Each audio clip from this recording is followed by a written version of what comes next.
Yeni bir PUBG ile karşınızdayım.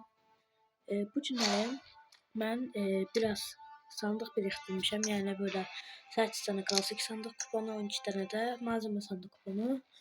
Bunları demiştim canlı yayında sizlerle beraber açacağım ve bugün açıram indi bunları. Öncelikle malzeme sandıq kuponu açıram. Tek açacağım. Tamam. İnşallah qəşəng bir şeyler çıxardırlar. Görək nə çıxır. İşte şey çıxır. Neyse. Bundan. Baxaq. Qəşəng bir şey çıxsa yaxşı olar həqiqətən. Parafit çıxdı. Məndə var idi o zaten. 5 tane bundan çıxdı. Yeniden. Çok boş lazımsız şeyler var bu arada. Bunda yine 20 tane. Buna neyse. Çok lazımsız hakikaten çok lazımsız şeyler var. Gene aynı şey verdi. Bitti. İndi burada birləşdirə basabiliriz. Tamam. İndi 9 tane klasik sandıq açabiliriz. Klasik sandıqdan buz yağı çıxsa həqiqətən yaxşı olur. Baxdıq. Yani idare eder. Bu məndə var idi zaten. Bu boş. Hiç ne vermir Allah.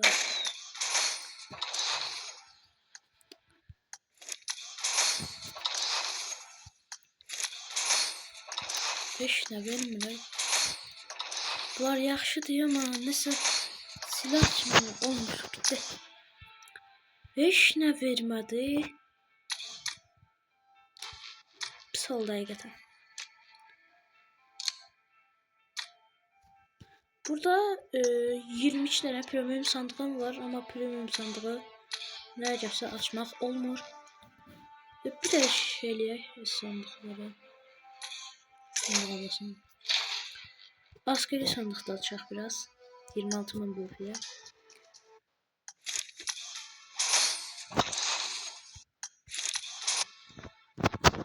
Her şeyi açırıq.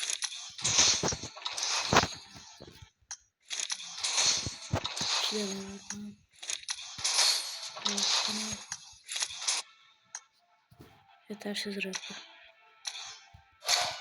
Hakikaten bir tane birleştirebiliriz. Son sandığımız dostlar.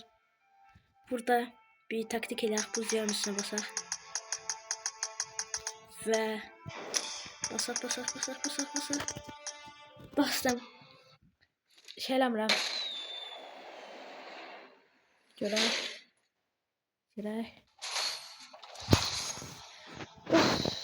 Çok şeyler çıktı hakikaten. Neyse dostlar videomuzun üzeri kanalımıza abone olmayı, like atmayı unutmayın.